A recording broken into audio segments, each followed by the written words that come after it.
现在订阅同盟会英语，不论找工作、升学或英检，表现更棒。快上 StudioClassroom.com。现在请收听教学节目。Advanced Studio Classroom is on the air.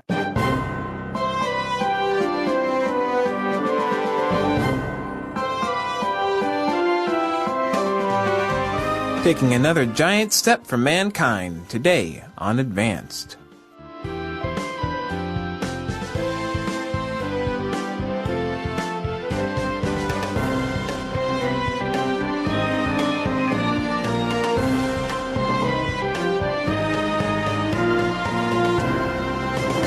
Ladies and gentlemen, hello. I am your host, David, and we are back on day 2 of our space article.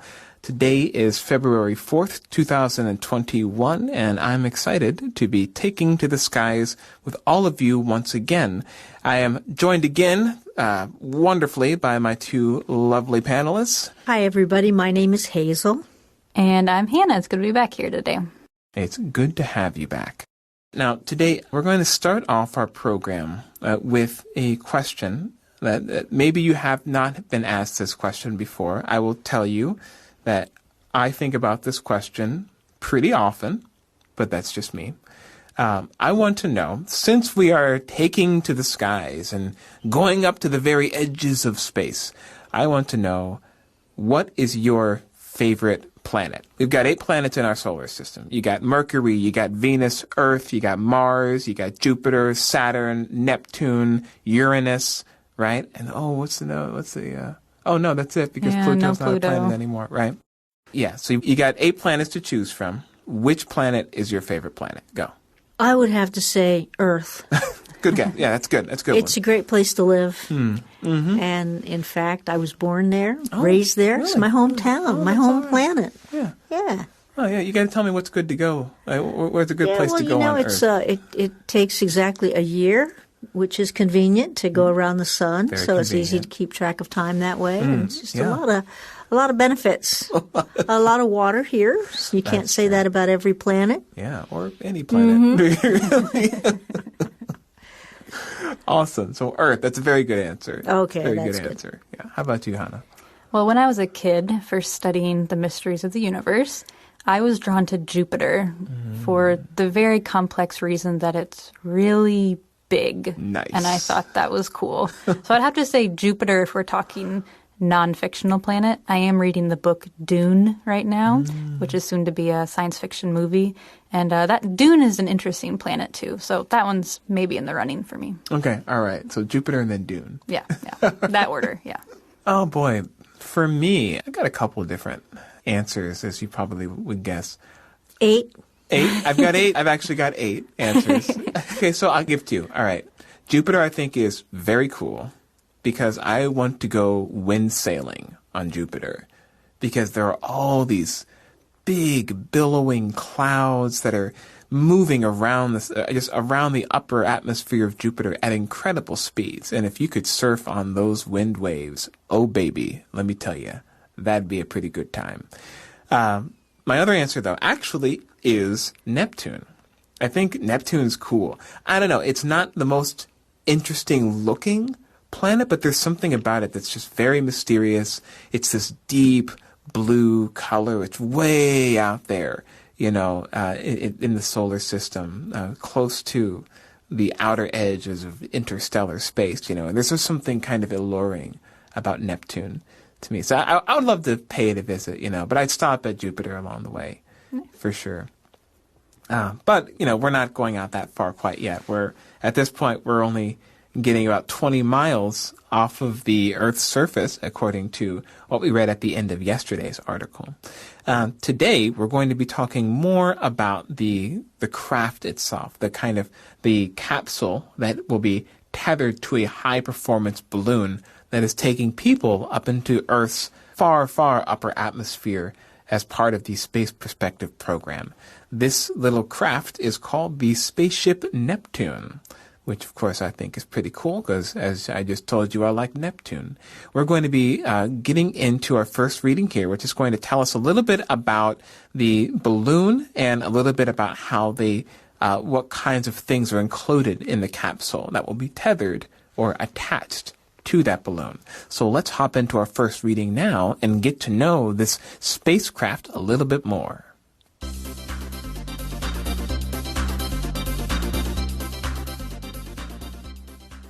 Spaceship Neptune.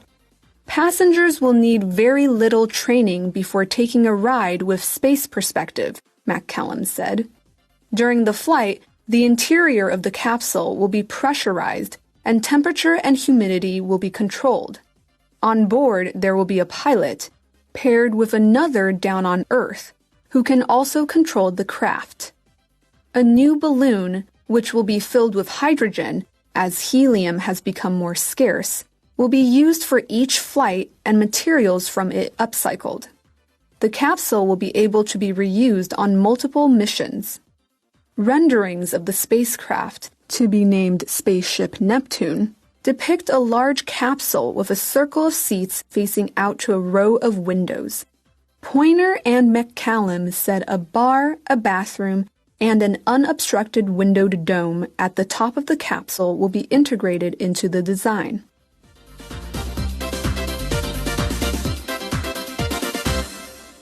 Hello, everybody. We are back talking about the spaceship Neptune. All right. So, first of all, Hannah, do passengers need to be trained? Astronauts. Listen, you want to be an astronaut, you got to work for it. You want to be an astronaut, you got to go through all kinds of physical tests, mental tests. There are, I've heard, when they are ready to send a crew into space, there are thousands of applicants. Thousands. And they choose like 10, they have to whittle it way down. And there's physical tests, like I said, physical tests, mental tests. You're taking all kinds of different tests. You have to be ready, mind and body, to go into space as an astronaut. How about with Space Perspective? Do you need a lot of training for that, Hannah? No, you don't. That's why they call their passengers civilian passengers. That civilian word means not an astronaut. As our text says, you actually need very little training to be able to take the ride. You can just relax and enjoy yourself and let the experts steer the balloon. That's right. It makes it a lot less intimidating, doesn't it, Hazel? It sure does. You can just show them your ticket and step on board with very little training at all. Yeah, just like you're going to the carnival or something, Right. Don't lose your ticket. $125,000. Yes, right. Right. So during the flight, the interior of the capsule will be pressurized and the temperature and humidity will be controlled. This is really important because, Hazel, you've gone scuba diving. I have not. You've not gone scuba diving? I have not. Okay. Well, if you ever go, I've only gone once. And I almost died. That's another story for another advanced article. That's why I haven't gone. It was entirely my fault that it happened. I just panicked. But when you have, if you have something like a capsule that's going to be going this high up in the sky, actually, we don't even have to go that far for an example. Airplanes. So when you're in an airplane, you're very, very high above the Earth. You're about 30,000 feet in the air, something like that. Maybe even higher these days. And the cabin, or the part that people are in the airplane, has to be pressurized. That's because our bodies are designed to function at a certain level on the Earth, and the pressure is kind of what helps our bodies and our bodies to function well. Like, our lungs expanding and contracting, being able to walk around, being able to breathe good air. Once you get really high up, then the air gets thinner and the pressure gets a lot lighter, so your body will feel very strange. And if you're scuba diving, the deeper you go in the water, the more pressure there is, and it's kind of crunching down on your body. And if you scuba dive just with your regular body in a wetsuit, if you go too low, then you'll actually pass out because the pressure will be crunching down on you, and then you won't be able to breathe properly, and you'll pass out. Similarly, if you were this high up without there being proper pressure, you'd pass out. You wouldn't be able to function. So these are very important considerations. And it's kind of what makes it possible for people to be able to do this, especially civilians. Now, there are going to be a couple of people on board the capsule, Hazel? Fortunately, there will be a pilot and paired with another down on Earth. So you've got a pilot of the actual capsule and then someone piloting from the Earth, perhaps giving specific directions or other information that's important. All right? And so those two can control the aircraft. That's right. And what are they filling the balloon with, Hannah? So it's actually filled with hydrogen. Helium, as our article says, has become more scarce or just harder to find enough of. So hydrogen is the alternative that they fill the balloon with. That's right. Hydrogen is extremely flammable. It's explosive, but it works really well for stuff like this. Right. And as long as it's lighter than air, and that's why it goes up, right? Yes, that's what I'm talking about. Hydrogen is also lighter than air, and that's what allows the balloon to be able to go up so high in the air. Now, obviously, these balloons, they are, what did we say? Found out yesterday that they're about 198 meters tall. These are pretty big balloons. So if you get done using a balloon after a flight, I don't know if you want to keep using it over and over again, because that's the only thing keeping these people in the air. They want to make sure that it's going to be safe each time. So eventually, they say that the balloon will be used for each flight, and materials from it will be upcycled. Now, upcycled is an interesting word, Hannah. You know, it sounds kind of like recycled, but I think with upcycled, the idea is that you're taking those materials and making something new and useful with them. It says here that the capsule can be reused, but a new balloon needs to be used each time. So you take all that material and you can make something useful out of it. What would you make out of your balloon, Hazel? Maybe, what's the balloon made of? Oh, that's a good question. It's probably something real tough. Yeah, so maybe spacesuits. Spacesuits. I don't know, Yeah. but if I knew what it was made out of, maybe. Yeah, spacesuits is a pretty good option, though. I would think. Toothbrushes. Yeah, I would just put it on my wall. Maybe it could be like a decoration. Yeah, Maybe you could blow it up and live inside of it or something. yeah, but you could. Yeah, something I like don't that. know. Use it as a giant tarp. You could sell pieces of it, Some cut it up. pieces of it. Yeah, authentic space balloon. Yeah. Yeah, that'd be all right. Yeah. Well, in any case, there's a lot of different options, that you could use for upcycling something that is so big, because this thing is massive, right? But it's certainly good to hear that they have a plan for that, because generating that much waste and then just making something that big and then just throwing it away, not a good look, right? Not a good look. So we have some renderings or kind of drawings, kind of architectural drawings of the spaceship, of the spacecraft, and it will be named Spaceship Neptune. These renderings depict a large capsule with a circle of seats facing out to a row of windows. I saw a picture of it. We have a picture here, actually, on the other page, page 12 at the bottom. You can see a picture of the Spaceship Neptune. It really looks something like... it looks like something out of a little sci-fi novel, you know what I mean? It's really very cool. But what are they going to have in the Spaceship Neptune? What are they planning to put inside? They're going to have all the amenities. So if you're up in space for several hours, you're going to need a place to go to the bathroom. So they'll have a restroom on board. They'll also have a bar, so a place where you can, make yourself some drinks. And most importantly, they'll have a huge dome, kind of like a circle around you, where you can look through the window and see space all around you. That's right. Yeah, there's windows all around. And then the dome that Hannah's talking about is actually at the top. You can go to the top of the capsule, and then you'll get like a full 360 view, of just nothing but raw, unadulterated, beautiful space, just starscapes from literal miles and miles, It's pretty cool. It's pretty cool. And yeah, it's so important that they had a bathroom on board. I don't know if we mentioned this in our next reading, but I was listening to Jane Pointer talk about the design of the Spaceship Neptune and talking about the bathroom, which is really important because you're going to be up there for a long time, and there's a bar, so you're going to need a bathroom, right? She described it as the loo with the best view. In the UK and I think probably in Australia, they call the bathroom, the restroom, they refer to it as the loo sometimes. So they say that it'll be the loo with the best view. I think it's about accurate. I would hope that you can't see in or out of it, though. But anyway. You can see out, but you can't see. Yeah. Okay, that would be good. Yeah, That'd be all right. Yeah. Oh boy. Details. Details. In any case, all of these things will be integrated into the design. And just as a note, when we talk about the unobstructed window dome at the top, unobstructed just means like there won't be anything in the way of your view. Like when you're in the regular capsule, in the body of the capsule, there will be windows and there will be kind of, you can see in the picture above, the little bars separating where the glass is in. But the dome at the top will just be glass, I suppose. And so you'll get an unobstructed view. Yeah, I was wondering why you needed to dangle so far down from the balloon, and maybe that's why. If you were close to the balloon, it would obstruct your view. Oh, that's a really good point. Well, that's what we have for our first reading. Now, let's check that out now.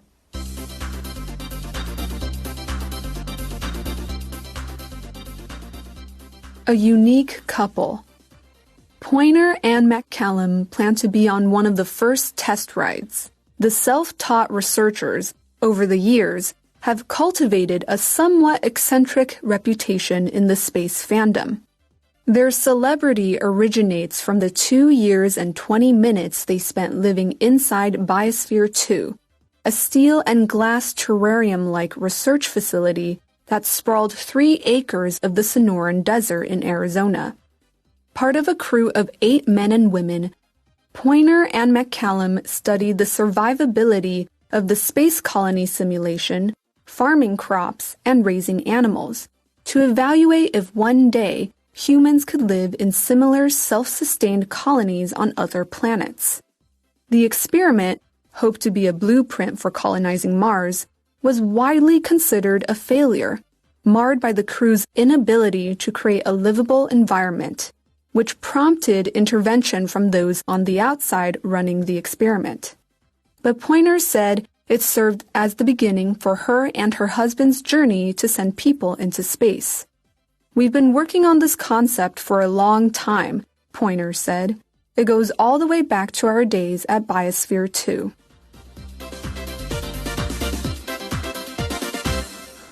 All right, so we got a really unique couple here, Pointer and McCallum. This makes me a little bit nervous. Self-taught researchers, over the years, they've cultivated or developed a somewhat eccentric or kind of strange, unusual reputation in the space fandom. Now, fandom, you said this was a new word to you, Hazel. Yeah, I thought it must mean a big fan because you've got the word fan, you're interested in something, and then dumb, like kingdom, maybe the ending of kingdom. So fandom, a kingdom of fans, or a group of people that are really into something. Yes, excellent. That's exactly what we got. That's exactly what that word means. And but the part that makes me nervous is that these people are self-taught researchers. You know what I'm saying? Yeah, like no one taught them. They just taught themselves how to navigate space. That's a little concerning. Right. But what kind of makes these self-taught researchers so special within kind of the scientific world? Yeah, so we say that they're eccentric. They kind of do things that other people maybe don't do. They stand out. As we'll go on to talk about, they spent 2 years willingly sealed off in this biosphere. So that's pretty different. That makes them stand out. Oh, yeah. It's 2 years and 20 minutes, Hannah. Give sorry. Credit where credit's due. Right. That last 20 minutes was probably the roughest part. I imagine so. You know, No, I could do the last 20 minutes, but that's about it. not the 2 years. Right.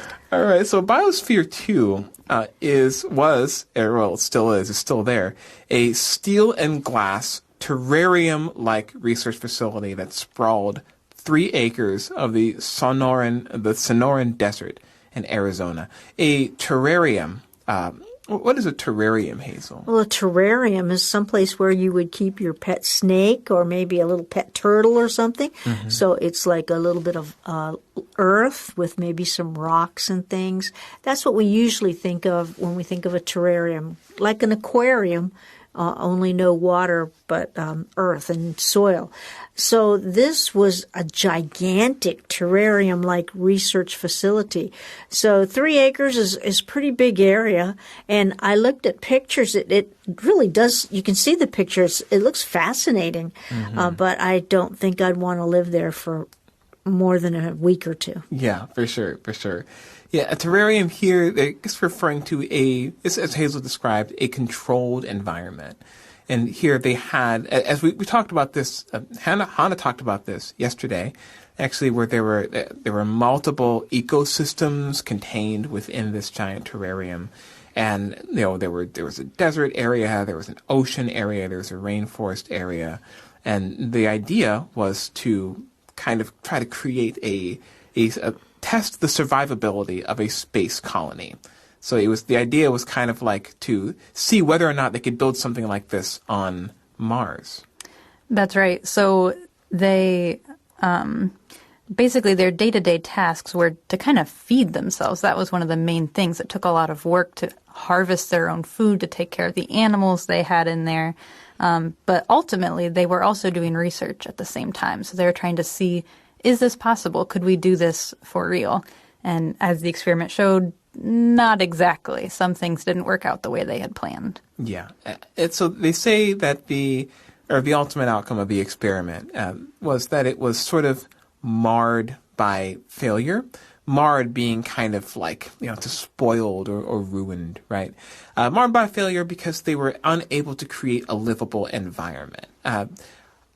It's, you could call it a failure. You could also say like, wow, these people were able to live in this thing for 2 years in 2 weeks. The biggest problem really is that, from some reports that I've read is that it's very difficult to scale down the whole Earth because everything on Earth, we live on a planet that was so masterfully created, and I believe created by God.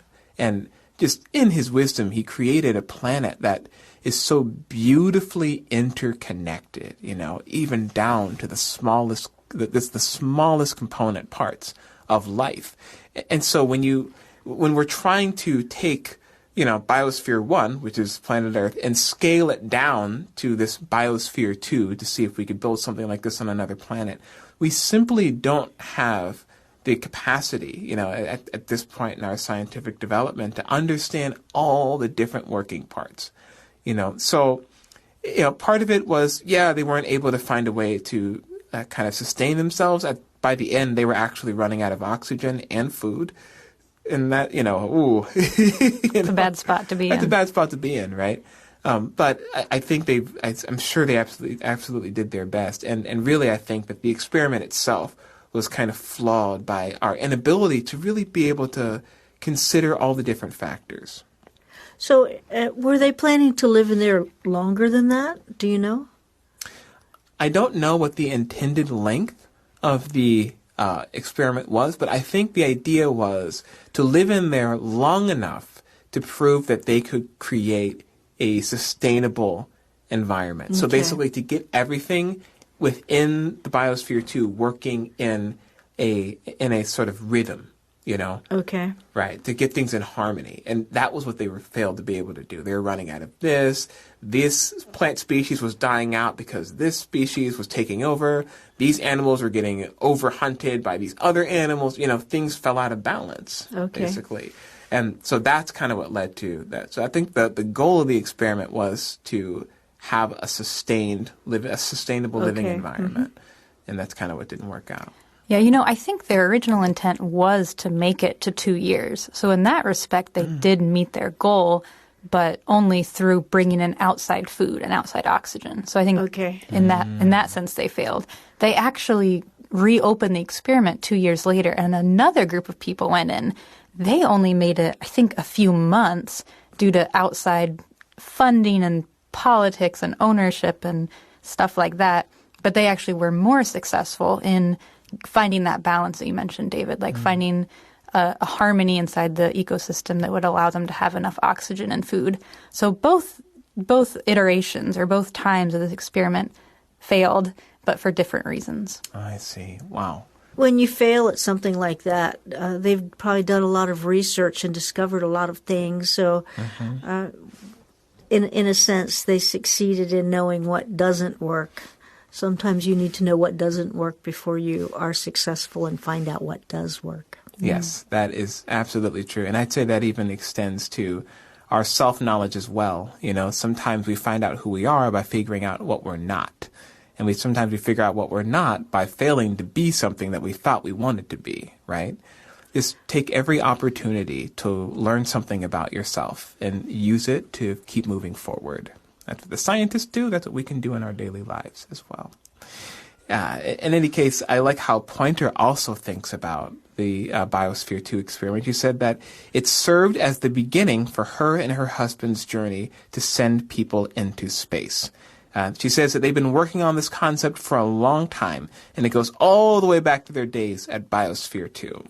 So really, I think if there's one takeaway you get from this whole, the space article, let it be that failure does not have to shape your future in this negative way. Like failure oftentimes is something that just shows you what is actually possible. Keep moving forward and use everything as a learning opportunity. Hold on to hope and you'll be all right. Well, this has been fantastic. Have I convinced you, Hazel, that the Space Perspective balloon is safe enough to take you into space?